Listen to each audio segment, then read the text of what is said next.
নমস্কার বন্ধুরা, কেমন আছেন সবাই? টিনা লাইফস্টাইলে আপনাদের স্বাগতম। আর অনেক দিন পরে একটা ব্লগ নিয়ে আপনাদের সামনে চলে আসলাম।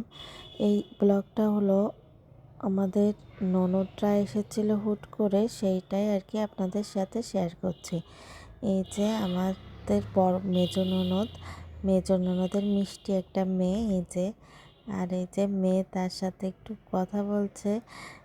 আর এই যে ছোট ননদ, আসলে আমাদের জ্যাঠা শ্বশুরের 3 মেয়ে 1 ছেলে। বড় দিদি আর কি নোয়াপাড়াতে থাকে, আর মেজোজন আর ছোটজন আর কি আমেরিকায় থাকে, একজন একজন অস্ট্রেলিয়াতে থাকে। তারা পূজার সময় এসেছে, পূজার পরের দিনকেই আসলো হুট করে। আমরা জানি না, যদি জানতে পারতাম তাহলে আরও অনেক কিছু আয়োজন করতে পারতাম, নিজ হাতে রান্না বান্না করতে পারতাম। কিন্তু যে জেনেছি সন্ধ্যার দিকে 1 ঘন্টার মধ্যেই আসছে, তখন তো এত অল্প সময়ের মধ্যে রান্না করা সম্ভব নয়, তাই বাইরে থেকেই চাইনিজ আইটেম আনিয়েছিলাম। আর মেজো ননদের জামাই আর কি একাদশী ছিল, তাদের জন্য ফল মিষ্টি শাশুড়ি মা গুছাই দিয়েছে। আর চাইনিজ আইটেমগুলো আমরা 2 বোন গুছিয়ে দিয়েছিলাম, সবাইকে একসাথে খেতে দিয়েছিলাম। আর মা এই যে সবাইকে টাকা দিয়ে দিচ্ছে পছন্দ মতো কিনে নেওয়ার জন্য। আর ননদরাও ছেলে মেয়ের জন্য জামা কাপড় নিয়ে আসছে। আর এই যে মামা তার ভাগ্নিকে আদর করছে, অনেকদিন পরে দেখেছে তাই একটু লজ্জাও পাচ্ছে। একটু পরেই আবার চলে যাবে।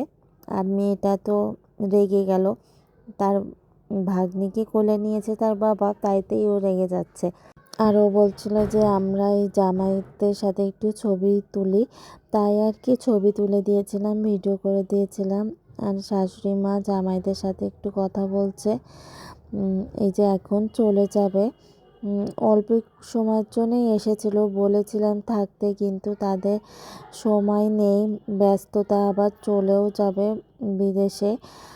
বেশি দিনের জন্য এবার আসেনি তারা, সবার বাড়ি অল্প সময় ঘুরেছে, সবার বাড়ি থেকে এখন চলে যাবে।